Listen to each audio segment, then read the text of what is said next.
Bonjour à tous, je suis Magali, fille de Lune Tarot, et ce soir je vais faire votre tirage pour demain, pour le mardi 17 décembre. On va aller voir les énergies qui vous entourent, et puis les conseils qu'on peut vous donner pour que vous puissiez passer une belle journée. J'espère que ce début de semaine s'est bien passé. On va aller voir les énergies du mardi 17 décembre. 17 décembre, pour toutes les personnes attirées à regarder ce tirage. Les énergies du 17 décembre. Tiens, oh, elles arrivent par deux. Il y a des informations. Moultes informations. Alors, 6 de bâton, reine d'épée à l'envers, 7 d'épée, 9 de coupe, des émotions mixtes on dirait, 10 de bâton à l'envers, l'as de denier et le roi de denier à l'envers aussi. On a le roi de denier et la reine d'épée qui se regardent en chien de faïence. Vous êtes victorieux de quelque chose, vous ne savez pas exactement comment vous en êtes arrivé là.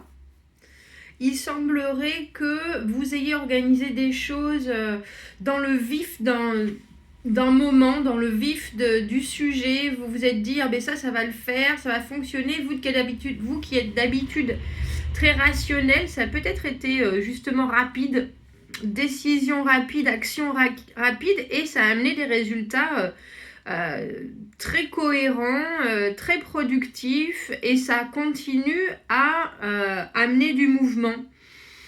Le fait est que là, vous vous sentez un peu en porte-à-faux parce que je pense que ça a vraiment été fait dans le rush, dans la rapidité, vraiment dans le moment. Parce que notre reine de denier à l'envers, elle est traditionnellement très claire, elle laisse pas sa tête prendre les décisions, non, elle laisse pas son cœur prendre les décisions, elle laisse plutôt sa tête. Et là, pour le coup, le fait d'avoir fait ça, de vous être jeté dans quelque chose, toujours avec l'intégrité de la reine d'épée, hein, très franchement, ça paye. Mais avec le 7 d'épée et le 9 de coupe, vous savez pas si ça vous plaît, ce résultat. Le 7 d'épée, c'est avoir l'impression qu'on a un peu laissé les gens de côté, on s'est placé, entre guillemets, de façon très stratégique. Et le 9 de coupe, dans cette position-là, d'habitude, c'est la carte du contentement. On est relativement heureux de ce qui nous arrive. Là, dans cette position, c'est plutôt le contraire. On aurait tendance à se dire « Ah ouais, je suis pas fière » ou il y a un petit côté, ça booste votre ego, et de l'autre côté, ouais mais non, j'aurais pas dû le faire de cette façon. Avec le 7 d'épée justement, il y a une idée où je pense que vous avez décidé pour vous, par vous, à votre manière, à votre façon, et puis il y a du résultat, mais il y a ce sentiment de pas être très fier de la situation en fait. Intéressant. Après, on a le 10 de bâton à l'envers, et j'ai l'impression pour cette journée de mardi, les choses deviennent tout d'un coup, ce qui s'est enclenché, ça devient lourd. Hein. Ça devient lourd à gérer, ça devient lourd à porter. Vous avez l'impression que ça vous dépasse un petit peu. Mais avec l'as de denier, au final, se dégage une belle offre ou un beau début, quelque chose de très très prometteur après toutes ces actions, après tout ce chemin parcouru. On dirait que vous arrivez un peu échevelé à la ligne d'arrivée. Et je pense, alors j'ai l'impression que ce roi de denier qui est en train de regarder la reine d'épée, là dans mon tirage, ça donne ça. Vous voyez, ils sont tous les deux à l'envers et ils se dévisagent. Je pense que vous allez impressionner quelqu'un par la façon dont vous allez faire les choses. Ça va vraiment le décontenancer, parce que le roi de denier, quand il est à l'envers, justement, lui qui est si traditionnel, si on fait les choses comme il faut, on suit certains chemins. Là, pour le coup, il en est renversé. Donc, je pense que c'est plus peut-être lié à quelque chose de... On va éclaircir, mais je dirais à quelque chose de professionnel. où vous avez peut-être pris, je ne sais pas si c'est forcément un risque, mais en tout cas où vous vous êtes mis en avant d'une façon qui sortait vraiment de votre zone de confort. Ça a complètement fonctionné, même si vous, ça vous laisse encore plein de doutes, et puis vous vous dites, je suis pas vraiment belle, l'imposteur. C'est qui? Il y a plein, merci pour tous ceux qui m'ont... Il y a un de mes tirages où je cherchais, j'avais le syndrome de l'usurpateur, mais c'est pas ça, c'est le syndrome de l'imposteur. Ben là, j'ai l'impression que c'est la suite de ça. On est en plein dedans. Il y a quelque chose qui arrive pour lequel on a quand même bien bossé, on s'est bien battu, on a vraiment réussi à convaincre par les actions qu'on a menées, etc. Mais je crois que ça a été fait parce qu'on était tellement émotionnellement intéressés et puis la façon dont les choses ont tourné, comme, je pense que ça a vraiment été très rapide. Que on en est presque à se dire ouais je vaux pas tout ce tapage, je suis pas à la hauteur, ouais. Je fais pas comme ça d'habitude. Là on dirait que vous avez joué des coudes et que ça marche, hein. Ça a vraiment le 6 de bâton, c'est la victoire en fanfare. Et je pense que ça a amené les yeux sur vous alors que vous vouliez pas forcément. Vous n'êtes pas quelqu'un qui est dans le... Ça vous intéresse pas particulièrement la validation des gens, la gratification. Et puis cette décision que vous avez prise, ces choses que vous avez mis en place, c'était un coup de cœur qui sort vraiment de votre tempérament habituel. Et demain tout ça ressurgit. Il y a un moment où vous allez vous dire, c'est un peu... Ça fait beaucoup, quoi. Ça fait beaucoup, mais c'est plutôt intéressant comme tirage. Alors, un peu d'explication sur 5 de bâton. Après 6 de bâton, ça m'étonne pas. Il y avait de la compétition, en fait. Il y avait de la compétition et c'est ça qui vous a... Je pense qu'il vous a boosté à un moment. C'est pour ça que vous vous êtes lancé dans la bataille, parce qu'il y a des gens qui sont venus avec le 5 de bâton, qui sont venus vous dire « mais tu peux pas faire ça ». On vous a touché exactement là où ça pique, là où ça fait mal, et vous avez réagi de la meilleure façon. Vous avez réagi vraiment de la façon analytique de la reine d'épée, à part que avec des façons qui sont pas forcément les vôtres pourtant. Donc les potins, les ragots de couloir, les trucs qui vous ont bien énervé, ça a déclenché une nouvelle facette de votre comportement, on dirait. Mais c'est vous, j'ai l'impression, parce que là, du coup, pour une fois, là, au début, on a le 6 de bâton à l'endroit. Là, on a le 6 de bâton à l'envers. J'ai vraiment encore cette impression. Vous voyez, quand il est à l'endroit, le 6 de bâton, il a sa couronne, hein, il revient de bataille. J'ai l'impression que ce côté, on est sous les projecteurs, on est mis au devant de la scène, c'est pas votre truc, quoi. C'est pas votre truc et vous avez l'impression que vous avez peut-être fait ça d'une façon un peu frauduleuse. Alors que j'ai pas l'impression que ça soit ça, hein. C'est juste que c'est pas la façon dont vous le faites d'habitude et que vous arrivez à vous défendre de... On a le 9 de bâton, vous allez avoir envie de vous cacher un petit peu, on dirait, demain, de tout ce succès. Après le 9 de bâton, on a le 10 de bâton à l'envers. Il y a vraiment cette idée de...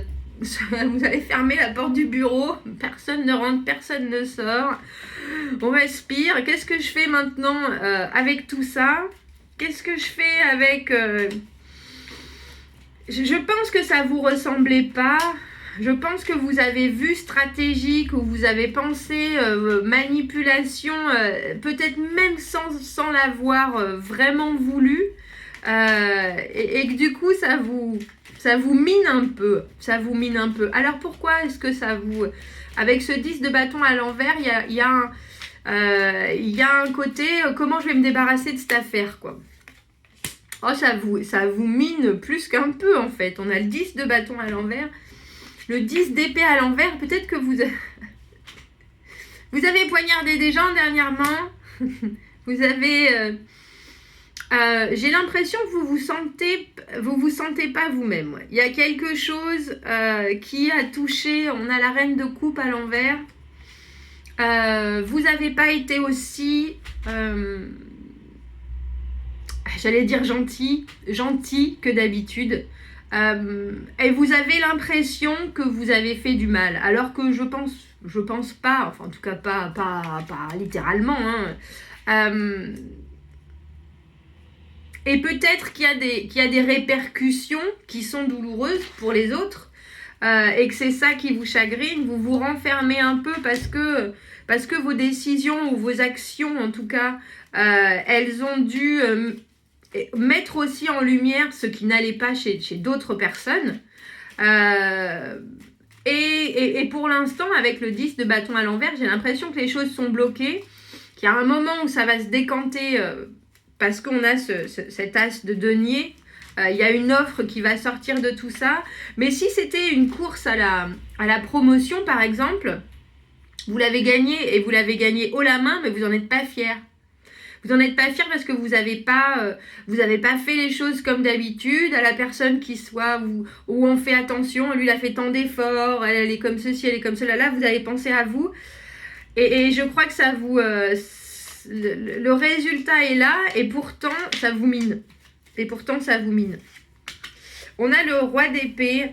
On a le roi d'épée à l'envers avec la reine d'épée.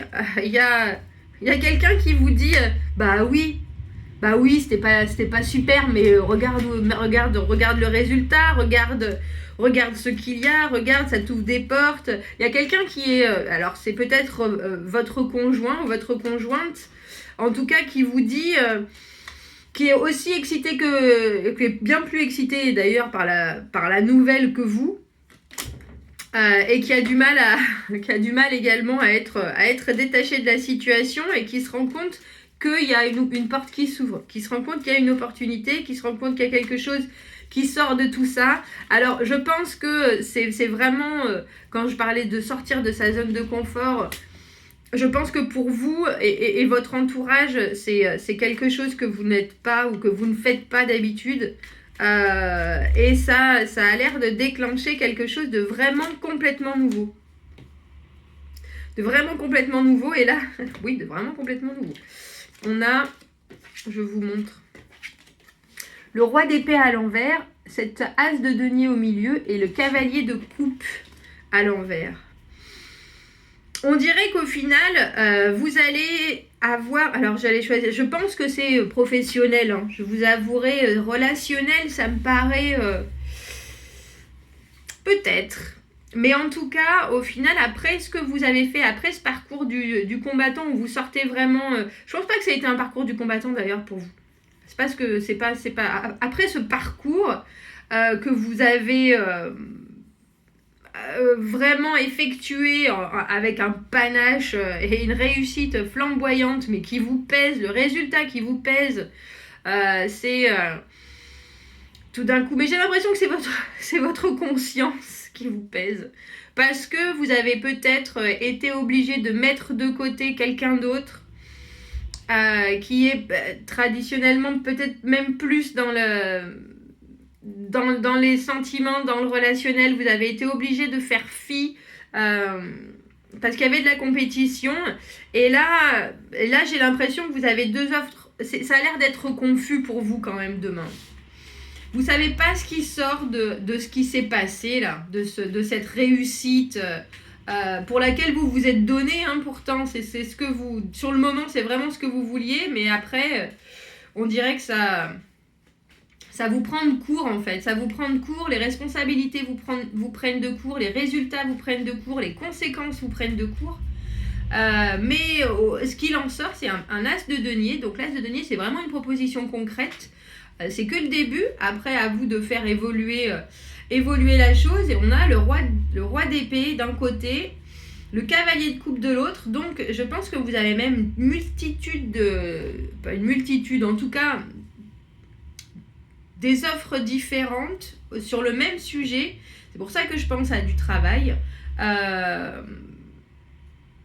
Mais des choses qui, on dirait, sont bloquées pour le moment tant que vous n'arrivez pas déjà à passer le choc. À passer le choc de la situation, et puis à sortir de cette confusion, parce que tous nos personnages sont à l'envers. Ils sont tous à l'envers. La reine de coupe est à l'envers, reine d'épée à l'envers, roi de denier à l'envers, le roi d'épée, le cavalier de coupe. Donc la situation pour le moment, on dirait qu'elle est en stand-by. Elle est en stand-by, mais elle est fort intéressante. Elle est fort intéressante et il y a beaucoup de monde. J'ai l'impression que ça a engagé pas mal de compétitions, tout ça. Et c'est plutôt actif, hein. Plutôt actif ce mardi. Et alors notre roi de denier à l'envers, lui, au final, de tout ce qui se passe, je pense que vous allez jongler avec des propositions, c'est sûr. On a le 2 de denier à l'envers et le 10 de denier. Mais de tout ça sort quelque chose qui va vous apaiser totalement. Déjà, au point de vue financier, il y a une vraie réussite. Et puis, une vraie évolution. Et puis, quelque chose de très rapide. Et on dirait même de quelqu'un où vous n'y avez pas forcément pensé. Vous ne l'avez pas forcément vu arriver. Cet autre donateur, j'allais dire. En tout cas, cette autre personne qui est là et qui vous observe et qui dit il faut que tu équilibres les choses, il faut que tu prennes en considération tout pour réussir à trouver ce qui va le mieux te convenir. Il y a quelqu'un... ouais. Je pense que c'est quelque chose qui s'est passé vraiment rapidement parce que tout le monde a l'air maintenant en stand-by. Les gens se regardent, comme je vous dis, en chien de faïence devant ce nouveau projet parce qu'on sait que ce nouveau projet il peut vraiment déboucher sur du très très beau, quoi. Du très très beau, financièrement intéressant, mais il peut déboucher sur des choses qui sont vraiment à long terme. Donc un bien beau mardi, hein. J'ai l'impression que il va falloir que vous choisissiez entre la pensée et le cœur, en tout cas entre rester logique et puis choisir l'option qui vous plaît le plus ou qui vous charme le plus, je dirais. Mais je pense que vous allez avoir du soutien et du support de quelqu'un qui va réussir, même si ça le sort un peu de son domaine traditionnel, à vous dire étudie bien la question, pèse le pour et le contre, ne te noie pas sous les propositions, tout va bien se passer. Tout va bien se passer. Intéressant ce tirage de mardi. Vous me direz ce que vous en pensez parce que c'est vraiment très spécifique quand même comme atmosphère, on dira. Alors, quel conseil? Mais voilà, quel conseil on peut vous donner? Des prédictions de growth, de grandeur, enfin d'épanouissement. Ben oui, hein, ça, on les voit. Hein. Et vous êtes sortis de votre coquille, c'est ça. Broken and hatched, c'est comme le poussin qui a éclos, hein, cassé et éclos. Et puis les prédictions d'épanouissement. Je vous dis, il y a quelque chose, vous êtes sorti de votre zone de confort et ça, c'est vraiment la victoire. Après, vous en inquiétez parce que vous trouvez que vous avez peut-être été un peu difficile ou un peu blessant, mais au final, ça débouche sur plein de choses intéressantes. Donc, il y a quelqu'un qui va voir plus loin que vous. Je pense que vous êtes encore vraiment confus là, sur tout ce qui se passe. Vous vous posez beaucoup de questions, donc tendez l'oreille aux gens qui veulent communiquer avec vous parce que là, il y a quelqu'un qui a vu un beau potentiel, je pense, en vous et qui est en train de vous dire ne te noie pas dans un verre d'eau, reste concentré, l'objectif est devant toi. C'est chouette, belles énergies pour mardi. Si ça résonne, n'hésitez pas à commenter. Abonnez-vous à la chaîne, aimez les vidéos. Si vous avez besoin d'un tirage privé, vous avez mon adresse email dans la petite boîte à propos sur YouTube. Je vous donnerai toutes les informations nécessaires. Je vous souhaite un très bon mardi et je vous dis à bientôt. Au revoir.